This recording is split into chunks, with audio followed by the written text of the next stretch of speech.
தென்காசி மாவட்டம் துரைசாமிபுரத்தில் 2 தனியார் பஸ்கள் மோதிக்கொண்ட விபத்தில் உயிரிழந்தவர்களின் எண்ணிக்கை 8ஆக உயர்ந்துள்ளது. 30க்கும் மேற்பட்டோர் காயமடைந்துள்ளனர். தென்காசி அருகே விபத்தில் சிக்கிய 2 தனியார் பஸ்களின் உரிமங்களை ரத்து செய்ய தென்காசி ஆர்டிஓ உத்தரவிட்டார். தென்காசி அருகே விபத்தில் பலியானவர்களுக்கு இரங்கல் தெரிவித்துள்ள முதல்வர் ஸ்டாலின், காயமடைந்தவர்கள் விரைந்து நலம் பெற அரசு துணை நிற்கும் என கூறியுள்ளார். தென்காசி அருகே பஸ் விபத்தில் உயிரிழந்தவர்கள் குடும்பத்திற்கு ஆறுதல் தெரிவித்த தவிக தலைவர் விஜய், படுகாயமடைந்தவர்களுக்கு உயர்தரமான சிகிச்சை அளிக்க வேண்டும் என வலியுறுத்தினார். நெல் கொள்முதல் விவகாரத்தில் அதிமேதாவித்தன அரசியல் செய்து பச்சை துண்டு போட்டு பச்சை துரோகம் செய்தவர் எதிர்க்கட்சித் தலைவர் பழனிசாமி என முதல்வர் ஸ்டாலின் விமர்சித்துள்ளார். திமுக அரசின் அலட்சியத்தால் தான் விவசாயிகளுக்கு துயரம் ஏற்பட்டுள்ளது. முதல்வர் ஸ்டாலின் விவசாயிகளின் விரோதி என எடப்பாடி பழனிசாமி குற்றம் சாட்டினார். மந்திரி விட்டுறோம், நோண்ட விட்டுருவோம், உங்களை மெட்ரோ வாட்டே அசிங்கம் பண்ணி விட்டுருவோம். கடமையை செய்யும் அதிகாரியை கமிஷனுக்காக மிரட்டும் கமிஷன் மாடல் அரசு என திமுக அரசை நயினார் நாகேந்திரன் விமர்சித்துள்ளார். டிசம்பர் 15ஆம் தேதி முதல் விடுபட்ட அனைத்து மகளிருக்கும் உதவித்தொகை வந்து சேரும் என துணை முதல்வர் உதயநிதி தெரிவித்துள்ளார். புதிய தொழிலாளர் சட்டத்தில் உள்ள குறைபாடுகள் தொழில் வளர்ச்சியை பாதிக்காதவாறும் தொழிலாளர் நலன்களை பாதுகாக்கும் வகையிலும் சுமூகமான தீர்வு காண வேண்டும் என மத்திய அரசை ராமதாஸ் வலியுறுத்தியுள்ளார். சுப்ரீம் கோர்ட் உத்தரவிட்டும் திமுக அரசு பட்டியலின மக்களுக்கு இடஒதுக்கீடு வழங்க மறுப்பது ஏன் என அன்புமணி கேள்வி எழுப்பியுள்ளார். தமிழகத்தில் RSS பாரதிய ஜனதா ஒருபோதும் காலூன்ற முடியாது, அதற்கு வாய்ப்பு கிடையாது என செல்வ பெருந்தகை கூறினார். கூட்டணி குறித்து உரிய நேரத்தில் அறிவிப்பு வெளியாகும். 2026 தேர்தலில் தேமுதிக முத்திரை பதிக்கும் என திட்டவட்டமாக தெரிவித்த தேமுதிக பொதுச் செயலாளர் பிரேமலதா, மதுரை, கோவையில் மெட்ரோ ரயில் திட்டத்தை அமல்படுத்த வேண்டும் என வலியுறுத்தினார். 2026 தேர்தலில் எந்த தாக்கத்தையும் யாராலும் ஏற்படுத்த முடியாது என்கிறார் அமைச்சர் ரகுபதி. விஜய் ஆச்சரியக்குரியோ தற்குறியோ எப்படி இருந்தாலும் கவலை இல்லை. எங்கள் இலக்கு தேர்தல் குறிதான். யாரை கண்டும் அஞ்ச வேண்டிய அவசியம் திமுகவுக்கு இல்லை என்றார். திருச்சானூர் பத்மாவதி தாயார் கோவிலில் பிரம்மோற்சவத்தின் கடைசி வாகன சேவையான அஸ்வ வாகனத்தில் தாயார் எழுந்தருளி 4 மாட வீதியில் உலா வந்து பக்தர்களுக்கு அருள் பாலித்தார்.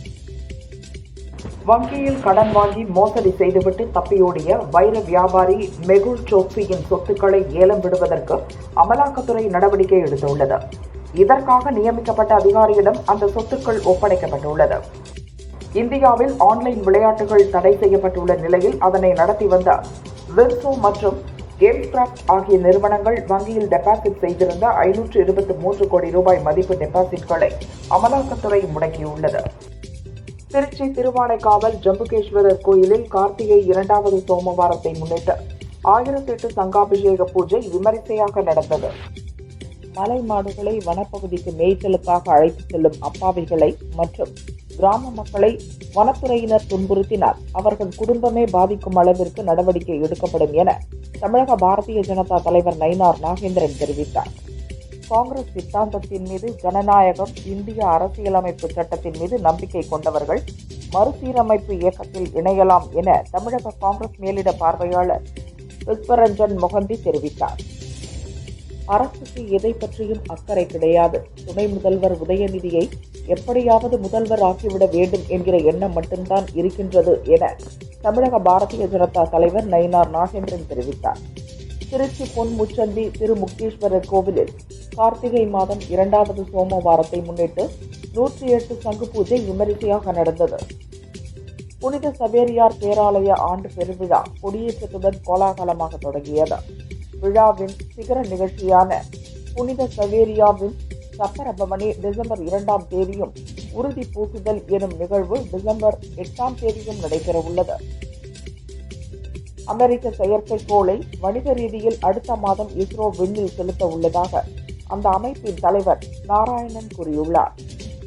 கபடி உலகக்கோப்பை 2025 வென்றுள்ள இந்திய மகளிர் கபடி அணிக்கு என் பாராட்டுகள். தொடர்ந்து 2வது முறையாக உலகக்கோப்பையை வென்றிருப்பது ஒட்டுமொத்த நாட்டுக்கும் பெருமித தருணம் என ஸ்டாலின் தெரிவித்தார். கரூர் கூட்ட நெரிசல் வழக்கில் தவிக பொதுச் செயலாளர் ஆனந்த் மற்றும் ஆதவ் அர்ஜுனாவிடம் சிபிஐ விசாரணை நடந்தது. இணை பொதுச் செயலாளர் CTR நிர்மல்குமார், கரூர் மாவட்ட செயலாளர் மதியழகன், தவிக நிர்வாகி பவுன்ராஜ் ஆகியோரிடமும் 10 மணி நேரம் சிபிஐ விசாரணை நடத்தியது. ஓரிரு நாட்களில் கூட்டணி குறித்து பேச்சுவார்த்தை நடத்திட காங்கிரஸ் சார்பில் அமைக்கப்பட்ட 5 குழு ஸ்டாலினை சந்தித்து கூட்டணி பேச்சுவார்த்தையை தொடங்க உள்ளதாக காங்கிரஸ் மாநில தலைவர் செல்வ பெருந்தகை தெரிவித்தார். தெலங்கானாவில் உள்ள பெண்கள் தயாரிக்கும் பொருட்கள் சர்வதேச சந்தைகளை எட்டும் வகையில் அமேசானுடன் பேச்சுவார்த்தை நடத்தப்பட்டு வருவதாக அம்மாநில முதல்வர் ரேவந்த் ரெட்டி தெரிவித்துள்ளார். இந்திய மண்ணில் கிரிக்கெட்டில் 15 ஆண்டுகளுக்கு பிறகு 5 விக்கெட்டுகள் வீழ்த்திய 2வது வெளிநாட்டு இடதுகை வேகப்பந்து வீச்சாளர் என்ற சாதனையை மார்க்கோ யான்சன் படைத்துள்ளார்.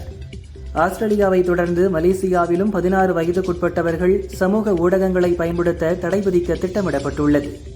எத்தியோப்பியாவில் எரிமலை வெடித்து சிதறியதால் கண்ணூர் அபுதாபி பயணிகள் விமானம் அகமதாபாத்திற்கு திருப்பிவிடப்பட்டது.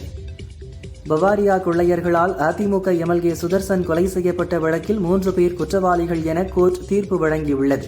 ஜெகதீஷ் அசோக்கிற்கு தலா 4 ஆயுள் தண்டனையும் குற்றவாளி ராகேஷிற்கு 5 ஆயுள் தண்டனையும் வழங்கி சென்னை முதன்மை அமர்வு நீதிபதி ஆபிரகாம் லிங்கன் உத்தரவிட்டுள்ளார். பராசக்தி படத்தின் ரத்னமாலா பாடல் நாளை மாலை 5:30 மணிக்கு வெளியாகிறது. இதற்கான புதிய போஸ்டரை படக்குழு வெளியிட்டுள்ளது. வடகிழக்கு பருவமழை தீவிரமடைந்துள்ள நிலையில் நீர்நிலைகளை கண்காணிக்க அதிகாரிகளுக்கு அமைச்சர் துரைமுருகன் உத்தரவிட்டுள்ளார். ஜேசிபி மணல் மூட்டைகள் இருப்பில் வைத்துக் கொள்ள வேண்டும் எனவும் அறிவுறுத்தினார். மும்பையில் உள்ள பவன் ஹான்ஸில் பிரபல ஹிந்தி நடிகர் தர்மேந்திராவின் உடல் தகனம் செய்யப்பட்டது. இரவு நேரத்தில் யாரையும் நம்பி சந்திக்காதீர்கள். நம்மை நாம் தான் பாதுகாத்துக் கொள்ள வேண்டும். பெற்றோர்கள் பெண் குழந்தைகளுக்கு நல்லது சொல்லி வளர்க்க வேண்டும் என கோவை கல்லூரி மாணவி சம்பவத்தை சுட்டிக்காட்டி பிரேமலதா பேசினார். வேலூர் ஸ்ரீ ஜலகண்டேஸ்வரர் கோயிலில் கார்த்திகை மாதம் 2ஆம் சோமவாரத்தை முன்னிட்டு 108 சங்குகள் வைத்து சிறப்பு பூஜைகள் செய்து ஜலகண்டேஸ்வரருக்கு அபிஷேகம் செய்யப்பட்டது.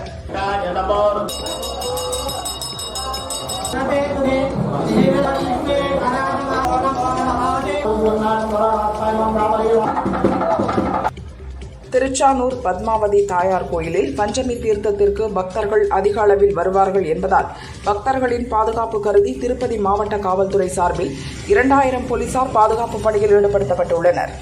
மருந்து உற்பத்தி நிறுவனங்கள் மற்றும் விற்பனையகங்களில் நடத்திய பரிசோதனையில் 211 மருந்துகள் தரமற்றதாகவும் 5 மருந்துகள் போலியாகவும் இருந்தன என மத்திய அரசின் மருந்து தர கட்டுப்பாட்டு வாரியம் அறிவித்துள்ளது. ஆப்கானிஸ்தானில் உள்ளவர்கள் இந்தியாவில் மருத்துவ சிகிச்சை பெறும் வகையில் விசா சேவைகள் மீண்டும் தொடங்கப்படுவதாக ஆப்கான் அமைச்சர் அல்ஹாஜ் நூருதீன் அஜிஜி கூறியுள்ளார். மதுரை மாவட்டத்தில் நடந்து வரும் எஸ்ஐஆர் பணிகள் குறித்து எங்களுக்கு ஒன்றுமே புரியவில்லை. நாங்கள் மட சாம்பிராணியாக இருக்கிறோம் என அதிமுக முன்னாள் அமைச்சர் செல்லூர் ராஜு கூறினார். டிசம்பர் 4 வரை எஸ்ஐஆர் படிவங்கள் வழங்கும் பணி நடைபெறும். இதற்கு கூடுதல் அவகாசம் இல்லை என தமிழக தலைமை தேர்தல் அதிகாரி அர்ச்சனா பட்நாயக் கூறியுள்ளார். சுப்ரீம் கோர்ட் தலைமை நீதிபதி BR கவாய் நேற்றுடன் ஓய்வு பெற்ற நிலையில் 53வது தலைமை நீதிபதியாக சூரியகாந்த் இன்று பதவியேற்றார். அவருக்கு ஜனாதிபதி திரௌபதி முர்மு பதவி பிரமாணம் செய்து வைத்தார். பிரபல ஹிந்தி நடிகர் தர்மேந்திரா காலமானார். அவருக்கு வயது 89. இவரது மறைவுக்கு இந்திய திரையுலக பிரபலங்களும் ரசிகர்களும் இரங்கல் தெரிவித்து வருகின்றனர். பிரபல ஹிந்தி நடிகர் தர்மேந்திரா மறைவுக்கு பிரதமர் மோடி இரங்கல் தெரிவித்துள்ளார். இவரது மறைவு இந்திய சினிமாவின் சகாப்தம் முடிவுற்றுள்ளதை குறிக்கிறது என்றார்.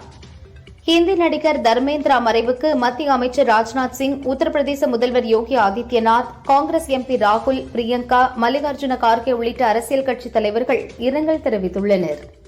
இந்திய கடற்பகுதியில் 3 சுழற்சிகள் ஒன்றாக காணப்படுகின்றன. வங்கக்கடலில் நிலவும் ஆழ்ந்த காற்றழுத்த தாழ்வு பகுதி 24 மணி நேரத்தில் காற்றழுத்த தாழ்வு மண்டலமாக வலுப்பெறும் என தென்மண்டல வானிலை ஆய்வு மைய இயக்குநர் அமுதா தெரிவித்தார்.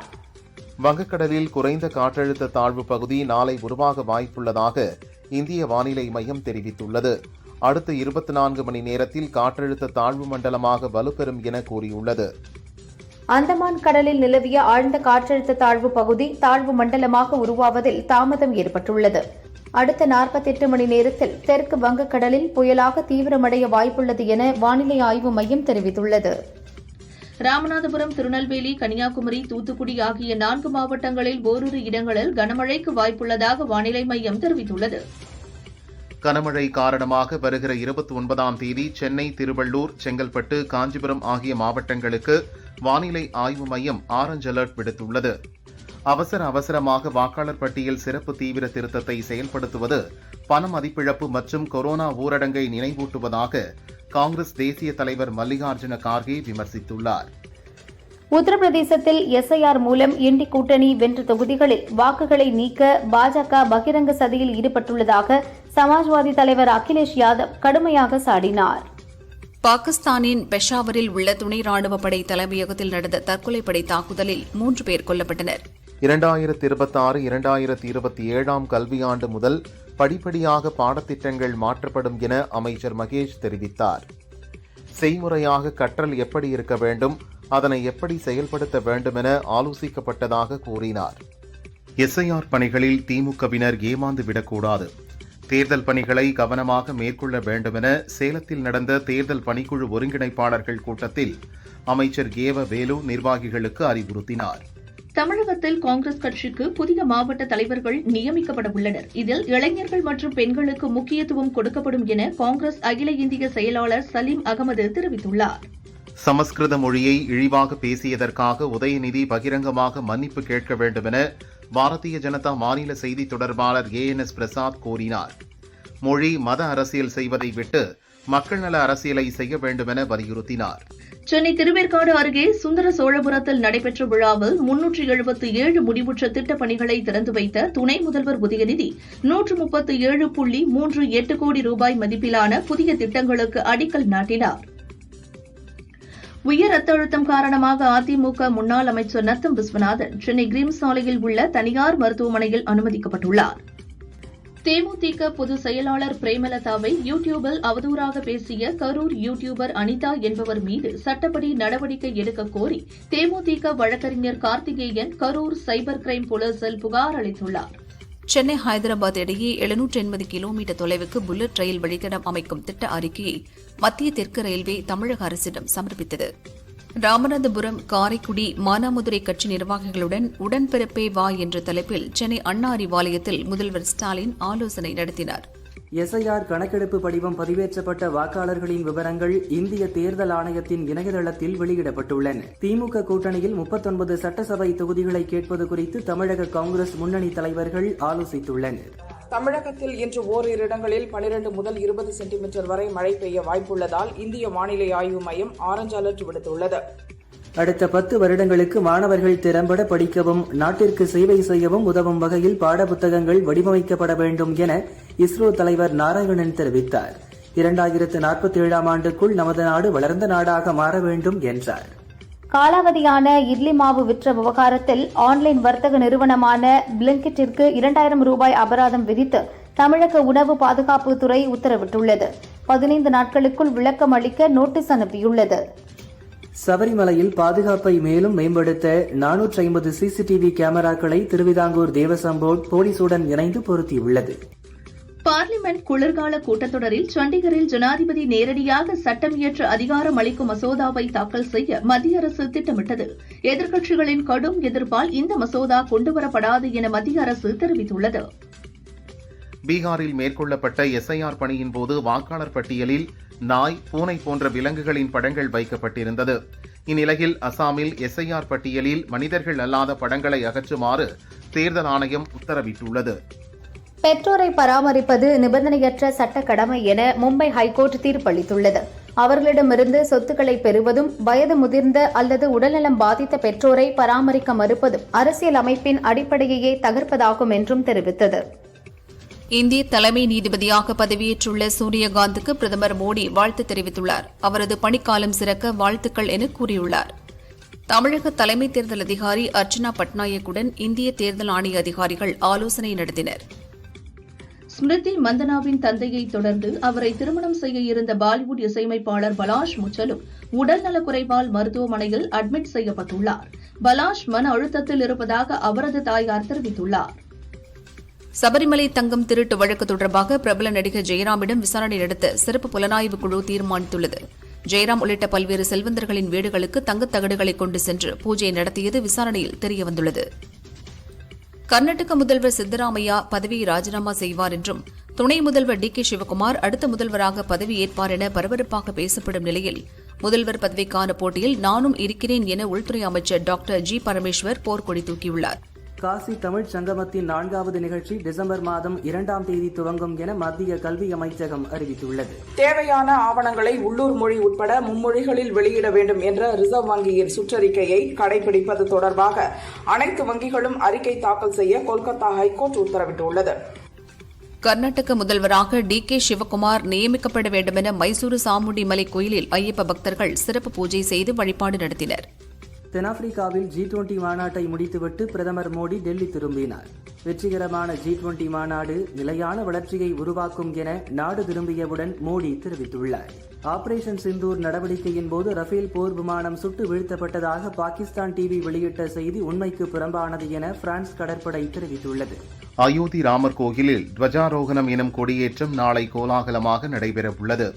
பிரதமர் மோடி பங்கேற்று கொடியேற்றுகிறார். இதற்காக விழாக்கோலம் பூண்டுள்ளது அயோத்தி நகர். பக்தர்கள் குவிந்து வருகின்றனர்.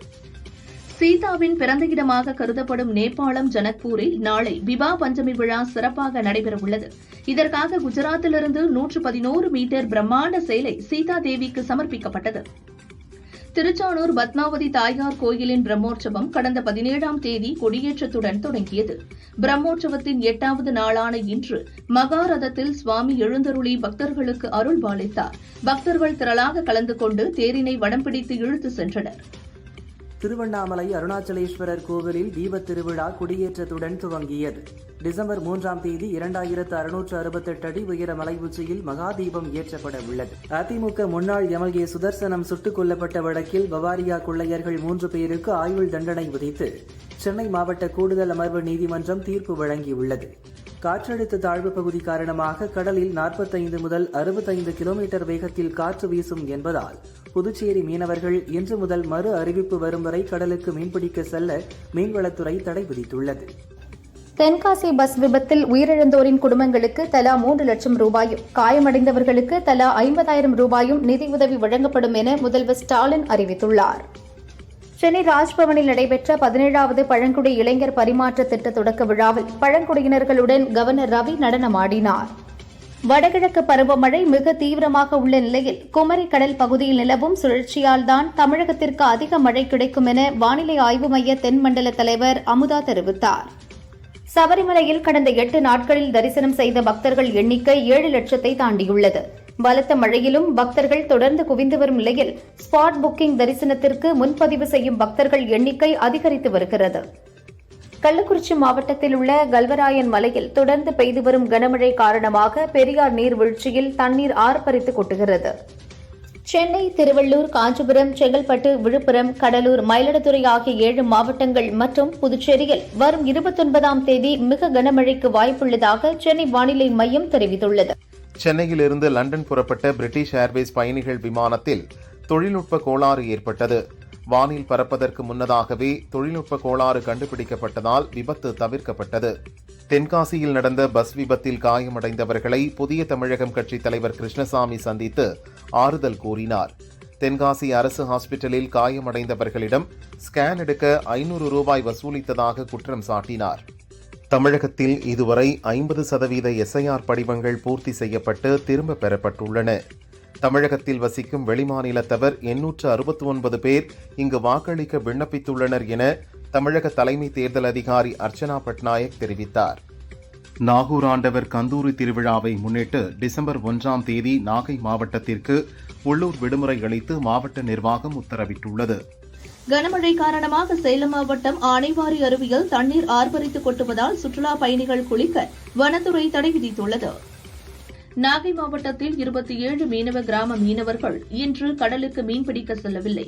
கனமழை காரணமாக மறு அறிவிப்பு வரும் வரை கடலுக்கு மீன்பிடிக்க செல்ல வேண்டாம் என மீன்வளத்துறை அறிவுறுத்தியுள்ளது. நெல் ஈரப்பத அளவை உயர்த்தாத மத்திய அரசை கண்டித்து திருவாரூரில் திமுக கூட்டணி கட்சியினர் ஆர்ப்பாட்டத்தில் ஈடுபட்டனர். தஞ்சை மாவட்டத்தில் பெய்த கனமழையால் சக்கராப்பள்ளியில் உள்ள சக்கர வாகேஸ்வரர் கோயிலுக்குள் மழைநீர் புகுந்தது. முழங்கால் அளவிற்கு தண்ணீர் தேங்கியதால் பக்தர்கள் கடும் அவதியடைந்தனர். கனமழை காரணமாக கன்னியாகுமரி திருப்பரப்பு அருவியில் கடும் வெள்ளப்பெருக்கு ஏற்பட்டுள்ளது. இதனால் சுற்றுலாப் பயணிகள் குளிக்க 2வது நாளாக தடை விதிக்கப்பட்டுள்ளது. திருப்பதி ஏழுமலையான் கோவிலில் சுவாமி தரிசனம் செய்துவிட்டு மலைப்பாதையில் இறங்கிய பக்தர்களின் கார் பிரேக் பழுதானதால் கட்டுப்பாட்டை இழந்து தலைகீழாக கவிழ்ந்தது. இந்த விபத்தில் அதிர்ஷ்டவசமாக பக்தர்கள் அனைவரும் லேசான காயங்களுடன் தப்பினர். முல்லை பெரியாறு அணையின் நீர்மட்டம் 138 அடியை எட்டியதால் கேரளாவிற்கு 2ஆம் கட்ட எச்சரிக்கை விடுக்கப்பட்டுள்ளது. வல்லக்கடவு, வண்டிப்பெரியாறு, உப்புத்தரா உள்ளிட்ட பல்வேறு பகுதி மக்கள் பாதுகாப்பாக இருக்க எச்சரிக்கை விடுக்கப்பட்டுள்ளது. பராமரிப்பு பணிகள் காரணமாக நீலகிரியில் உள்ள கொடநாடு காட்சி முனை இன்று மூடப்பட்டுள்ளது. தென்காசி அருகே நடந்த விபத்தில் படுகாயமடைந்தவர்கள் தென்காசி அரசு ஹாஸ்பிட்டலில் அனுமதிக்கப்பட்டனர். அவர்களுக்கு மாவட்ட கலெக்டர் கமல் கிஷோர் மற்றும் எஸ்பி அரவிந்தன் ஆகியோர் ஆறுதல் கூறினர். கனமழை காரணமாக நெய்வேலியில் உள்ள என்எல்சி சுரங்கங்களில் நிலக்கரி வெட்டும் பணி நிறுத்தப்பட்டுள்ளது. இலங்கையை ஒட்டிய தென்மேற்கு வங்கக்கடல் பகுதியில் அடுத்த 24 மணி நேரத்தில் தீவிர காற்றழுத்த தாழ்வு பகுதி உருவாக வாய்ப்புள்ளதாக தனியார் வானிலை ஆய்வாளர் ஹேமச்சந்தர் தெரிவித்துள்ளார். இந்த தாழ்வு பகுதி நவம்பர் 27இல் தாழ்வு மண்டலமாக வலுப்பெறும் என்றும் கூறினார். கடலூர் மாவட்டத்தில் பெய்த கனமழையால் நெய்வேலி என்எல்சி சுரங்கத்தில் நிலக்கரி வெட்டி எடுக்கும் பணி தற்காலிகமாக நிறுத்தி வைக்கப்பட்டுள்ளது. வானிலை மையத்தின் எச்சரிக்கை காரணமாக தஞ்சாவூர் மாவட்ட நாட்டுப்படகு மற்றும் விசைப்படகு மீனவர்கள் கடலுக்குள் மீன்பிடிக்கச் செல்ல மீன்வளத்துறை தடை விதித்தது. மேற்கு தொடர்ச்சி மலைப்பகுதியில் பெய்து வரும் கனமழையால் சதுரகிரி சுந்தர மகாலிங்கம் கோயிலுக்கு செல்லும் வழியில் உள்ள ஓடைகளில் நீர்வரத்து அதிகரித்துள்ளது. இதன் காரணமாக பக்தர்கள் சதுரகிரி செல்வதற்கு தடை விதிக்கப்பட்டுள்ளது. தூத்துக்குடி மாவட்டத்தில் பெய்த தொடர் மழையால் குடியிருப்பு பகுதிகளை வெள்ளம் சூழ்ந்தது. வீடுகளை விட்டு வெளியே வர முடியாமல் பொதுமக்கள் கடும் அவதியடைந்தனர். தங்கம் விலை சவரனுக்கு 880 ரூபாய் குறைந்து 92,160 ரூபாய்க்கும், 1 கிராமுக்கு 110 ரூபாய் குறைந்து 11,520 ரூபாய்க்கும் விற்பனையாகிறது. பஞ்சாப் மாநில குருதேக் பக்தூரின் 350வது ஆண்டு விழாவை ஒட்டி முதல்வர் ஸ்டாலின் வாழ்த்து தெரிவித்துள்ளார். குருதேக் பகதூரின் துணிச்சல், கருணை, மத சுதந்திரம் ஆகிய உன்னத லட்சியங்களுக்கு மரியாதை செலுத்துவதாக ஸ்டாலின் கூறியுள்ளார். நெல்லை மாவட்டத்திற்கு ஆரஞ்ச் அலர்ட் விடுக்கப்பட்ட நிலையில் மாவட்டத்தின் பல்வேறு பகுதிகளில் பரவலாக மழை பெய்து வருகிறது. இதனால் தாமிரபரணி நதியில் காட்டாற்று வெள்ளம் கரைபுரண்டு ஓடுகிறது. தேனி மாவட்டத்தில் உள்ள சுருளி அருவியில் தொடர் மழையால் வெள்ளப்பெருக்கு ஏற்பட்டது. இதனால் சுற்றுலா பயணிகள் குளிக்க வனத்துறையினர் தடை விதித்தனர். அந்தமான் கடல் பகுதியில் நிலவும் ஆழ்ந்த காற்றழுத்த தாழ்வு பகுதி நவம்பர் 26ஆம் தேதி சென்யார் புயலாக மாற வாய்ப்புள்ளதாக வானிலை ஆய்வு மையம் தெரிவித்துள்ளது. வெள்ளப்பெருக்கு காரணமாக திருநெல்வேலி மாவட்டம் பாபநாசம் அகஸ்தியர் அருவியில் குளிக்க தடை விதிக்கப்பட்டுள்ளது. கனமழை எச்சரிக்கையை தொடர்ந்து 15 மாவட்டங்களில் பள்ளிகளுக்கும், நெல்லை தென்காசியில் பள்ளி கல்லூரிகளுக்கும் விடுமுறை விடப்பட்டது. சேலத்தில் 6 தாலுகா பள்ளிகளுக்கு விடுமுறை அறிவிக்கப்பட்டது. டாக்காவில் நடந்த உலகக்கோப்பை மகளிர் கபடி போட்டியில் சீன தைபே அணியை வீழ்த்தி இந்திய மகளிர் அணி சாம்பியன் பட்டம் வென்றது. இறுதிப் போட்டியில் 35க்கு 28 என்ற புள்ளி கணக்கில் இந்தியா வீழ்த்தியது. லைக்காவிற்கு தர வேண்டிய ரூபாய் 21 கோடியை 30% வட்டியுடன் நடிகர் விஷால் செலுத்த வேண்டுமென சென்னை ஹைகோர்ட் உத்தரவிட்டது. இதை எதிர்த்து விஷால் தொடர்ந்த வழக்கில் தனி நீதிபதியின் உத்தரவுக்கு இடைக்கால தடை விதித்த 2 நீதிபதிகள் அமர்வு ரூபாய் 10 கோடியை விஷால் டெபாசிட் செய்ய உத்தரவிட்டனர். மங்காத்தா ஜில்லா படங்களில் நடித்த மகத் 2 ஆண்டுகளுக்கு எந்த படத்திலும் நடிக்கவில்லை. தற்போது தனது உடலை 6 பேக்கிற்கு மாற்றி அடுத்த ரவுண்டிற்கு தயாராகியுள்ளார். அவர் கூறுகையில், இது வெறும் உடலின் அழகியல் காட்சி மட்டுமல்ல, நான் கடினமாக உழைத்த மனம், உடல், ஆன்மா ஆகியவற்றிற்கு இடையேயான தொடர்பு இது. வரும் காலங்களில் நல்ல படைப்புகளில் நானும் ஒரு அங்கமாக இருப்பேன் என்கிறார். தமிழ் தெலுங்கில் நடிக்கிறார் கீர்த்தி ஷெட்டி. இவர் கூறுகையில், ரசிகர்களுக்கு பிடிக்கும் வகையிலும் நாயகிக்கு முக்கியத்துவமுள்ள கதைகளையும் தேர்வு செய்து நடிக்க ஆர்வமாக உள்ளது. இயக்குனர் பொறுப்பு சவாலானது, அதனால் இயக்கும் ஆசை அதிகரித்துள்ளது. என் பட இயக்குநர்களை குருவாக நினைத்து அவர்கள் மூலம் இயக்கம் கற்கிறேன் என்றார். இந்த வாரம் ரிலீஸ் ஆகும் ரஜினி கேங், BP 180, ஃப்ரைடே, ஒண்டி முனியும் நல்ல பாடனும், ரிவால்வர், ரீட்டா ஆகிய படங்களை சேர்த்து இந்த ஆண்டு 11 மாதத்திலேயே 250 படங்கள் தமிழில் ரிலீஸ் ஆகியுள்ளன. தமிழில் ஒரே ஆண்டில் 250 படங்கள் ரிலீஸ் ஆவது இதுவே முதல் முறை. அஜித்தின் 64வது படத்தை மீண்டும் ஆதிக் ரவிச்சந்திரனை இயக்குகிறார். கார் ரேஸ், தயாரிப்பாளர் அஜித் சம்பளம், பட்ஜெட் உள்ளிட்டவைகளால் அந்த படம் இன்னும் துவங்கவில்லை என கூறப்பட்டது. ஆதிக் கூறுகையில், அடுத்த ஆண்டு பிப்ரவரியில் படம் துவங்குகிறது. அதற்கான முன் ஏற்பாடுகள் முடிந்துவிட்டன. அது எந்த மாதிரியான படம், அதில் கார் ரேஸ் இருக்கிறதா, மல்டி ஸ்டார் படமா என்பதை இப்போது சொல்ல முடியாது என்றார்.